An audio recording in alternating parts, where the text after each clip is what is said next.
थोड़ा सा आगे बढ़ते हैं हम। जो लोग विरोध करते हैं इन बातों का कि भाई 5 दीपक वाली आरती के साथ में सतगुरु रामपाल जी भगवान की आरती नहीं उतारनी चाहिए, आरती नहीं उतारी जाती है, तो उन भगत भाई बहनों के लिए अब हम आपको ज्ञान गंगा पुस्तक का पेज नंबर 165 दिखाते हैं।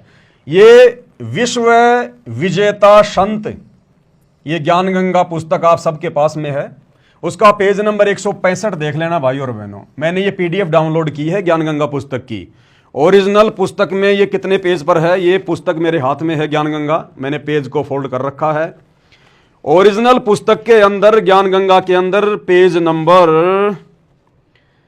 142 पर, ज्ञान गंगा पुस्तक पेज नंबर 142 घर पर है तो खोलकर देख सकते हैं। और उसकी जो पीडीएफ है, पीडीएफ का पेज नंबर 165 है। इस पर नास्त्रेदमस की भविष्यवाणी का जिक्र है, उस परम संत के बारे में, सायरन के बारे में। और वो परम संत कौन है, सायरन कौन है, नास्त्रेदमस की भविष्यवाणी वर्तमान में किस संत पे फिट होती है हम सबको पता है, सतगुरु रामपाल जी। तो नास्त्रेदमस जी उस शायरन के विषय में, उस तत्वदर्शी संत के विषय में, यानी सतगुरु रामपाल जी भगवान के विषय में कि कैसे उनकी पूजा करें, कैसे उनकी भक्ति करें, हमें समझा रहे हैं, हमें बता रहे हैं। ध्यान से देखिएगा। और मैंने आपको इस वीडियो के शुरुआत में एक लाइन याद करने के लिए कहा था कि भाई और बहनों इस पॉइंट को ध्यान रखना जो लिखा हुआ है। क्या ये वही पेज है यथार्थ भक्ति बोध का, पेज नंबर 165, जिसमें लिखा हुआ भूल सुधार, ये वही पेज है। इस पेज में यहां पर दास ने आपको दिखाया था, यानी सत्य पुरुष के अतिरिक्त कोई पूज्य देव नहीं है। सत्य पुरुष के अलावा किसी की पूजा नहीं करनी चाहिए। कोई संसार में पूजा के योग्य नहीं है एकमात्र सत्य पुरुष के अलावा। अब सत्य पुरुष कौन है हम सब जानते हैं, कबीर भगवान है। कबीर भगवान वर्तमान में सतगुरु रामपाल जी हैं। तो एकमात्र सतगुरु रामपाल जी के अलावा इस दुनिया में कोई भी पूजा के योग्य नहीं है। ये लाइन आप ध्यान रखना। ये अब ज्ञान गंगा पेज नंबर 142 और पीडीएफ का पेज नंबर 165 जो दास आपको दिखा रहा है उसमें काम आएगा कि किसकी पूजा करनी चाहिए। यानी सत्य पुरुष के अतिरिक्त कोई पूजा के योग्य देव नहीं है। कौन कह रहे हैं, गुरुदेव भगवान कह रहे हैं। अब वापस चलते हैं भाई और बहनों, हम ज्ञान गंगा पुस्तक की पीडीएफ के पेज नंबर 165 के ऊपर ये आ गई। ये तो यथार्थ भक्ति बोध का पेज नंबर 165 है और ज्ञान गंगा का भी भक्ति बोध उसका पीडीएफ का 165 ही है। विश्व विजेता संत और 165 नंबर पेज। अब नास्त्रेदमस जी क्या कह रहे हैं उस तत्वदर्शी संत के विषय में, ध्यान से सुनिएगा भाई और बहनों। लास्ट में यहां पर ये देखिएगा, उस तत्ववेता यानी तत्वदर्शी संत, उस तत्ववेता महामानव, एक होता है मानव, आप और हम सब मानव हैं, एक होता है महामानव जो मानव को उत्पन्न करता है, परमेश्वर परमात्मा। एक होता है पुरुष और एक होता है महापुरुष, परम पुरुष। उस तत्ववेता महामानव यानी शायरन को सिंहास नस्त करके, सिंहास नस्त यानी ऊंचे सिंहासन पर बैठा कर, आज घर घर में अपने गुरुदेव भगवान के लिए सिंहासन किसने लगाए? आज घर घर में सतगुरु रामपाल जी भगवान के बेड, उनके विश्राम के लिए, उनको भोग लगाने के लिए किन लोगों ने लगाए? उस कल की भगवान सतगुरु रामपाल जी की चुनिंदा आत्माओं ने, सत्सेवक भाई बहनों ने।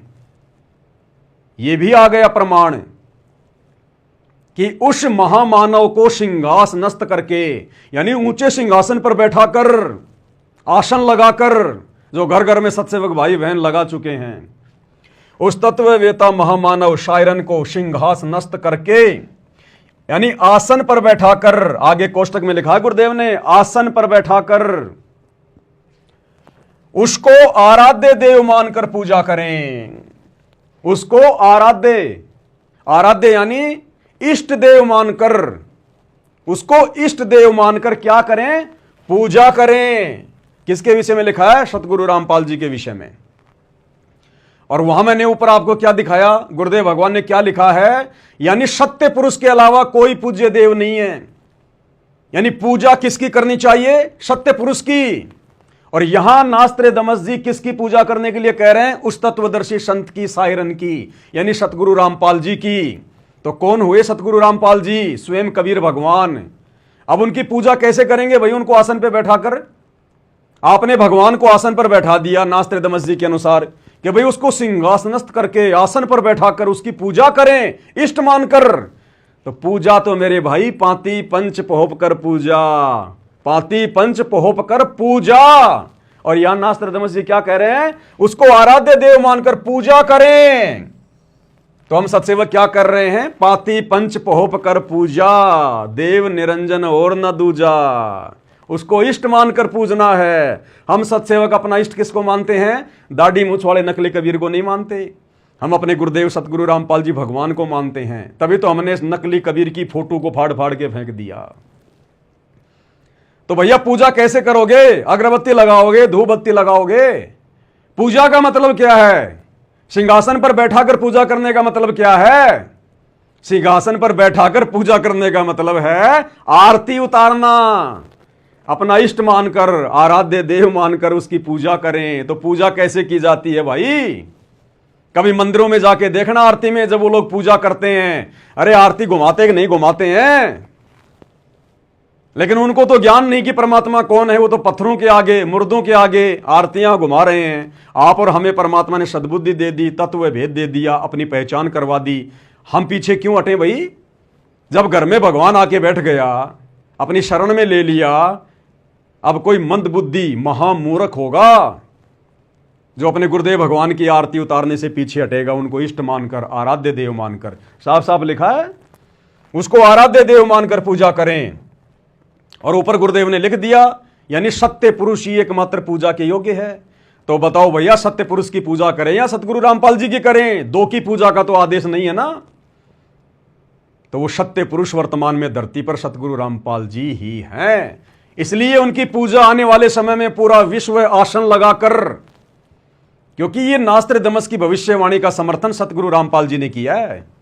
गुरुदेव ने अपने कर कमल से ज्ञान गंगा पुस्तक में लिखा है, ये कभी झूठा नहीं हो सकता कि आसन लगाकर, ये देखो, उसको सिंहासनस्थ करके, और कोष्टक में गुरुदेव ने लिख दिया आसन पर बैठाकर। अब किसी ने तो गुरुजी को अलमारी में बैठा रखा है, किसी ने रसोई के कोने में बैठा रखा है। भैया यहां पर आराध्य मानकर, इष्ट मानकर, जब आप अपने गुरु को इष्ट मान लोगे ना, फिर दाढ़ी मूछ वाले कबीर के लिए जगह नहीं रहेगी। गरीबदास जी, दादा गुरु जी, पंडित चिदानंद जी, इनकी फोटो आपके घर में नहीं रहेगी। अभी तक आपने उनको इष्ट तो नहीं माना, इसलिए आप उनकी पूजा नहीं कर पा रहे। आपके अंदर वो भाव, वो विचार प्रकट ही नहीं हो पा रहे कि आपका गुरु भगवान है। हम सत्सेवकों पे ये दया हो गई। परमेश्वर के हम सौ बार दंडवत शुक्रगुजार हैं कि हम नीचों पर परमात्मा ने कैसे दया बख्शी। गरीब ऐसा सतगुरु हम मिला, ज्ञान योग दिया खोल, ज्ञान योग खोल दिया गुरुदेव भगवान ने हमारा। रजा बख्शी, खोलना ही था। कलयुग की पिछली पीढ़ी है, किसी न किसी का तो खोलेंगे परमात्मा। जीव का तो खुल नहीं सकता अपने आप। अगर जीव का अपने आप ही ज्ञान योग खुलना होता, गुरु को परमात्मा के रूप में पहचानना होता, तो लाखों युग बीत गए, अनंत युग बीत गए। आज से पहले पहचान लेते, नहीं पहचान पाया कोई। इसलिए परमात्मा ही रजा बख्शता है जब आत्मा के संस्कार उस लेवल पर पहुंच जाते हैं युगों युगों के बाद, कि साधु सेती मस्करी चोरा नाल खुशहाल, और मल अखाड़ा जीतेंगे युगन युगन के माल। तब परमेश्वर अपनी उन प्यारी आत्माओं की, गुरुमुखी आत्माओं का ज्ञान योग खोलते हैं, अपनी पहचान करवाते हैं।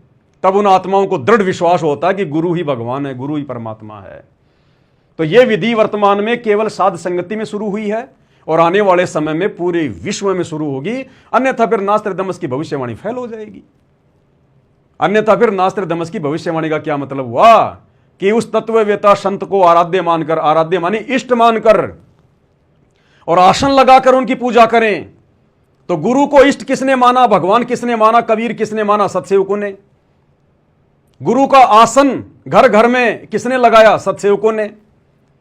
और गुरु की पूजा कौन कर रहे हैं? पाती पंच पोहप कर पूजा केवल सत्सेवक।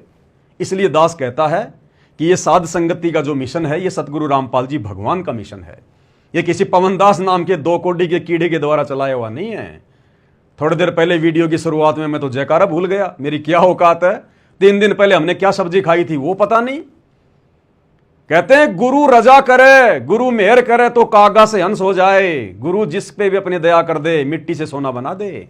हम जीवों की औकात नहीं है, सत्सेवकों की औकात नहीं है, राजा महाराजा देव महादेव की औकात नहीं है। सतगुरु जिस पर चाहेगा उस पर रजा भरा आशीर्वाद बख्शेगा। तो ये विधि वर्तमान में सात संगति में शुरू है, और सात संगति सतलोक के लिए सतगुरु रामपाल जी भगवान का ट्रेनिंग सेंटर है। दास बार बार बोलता आ रहा है।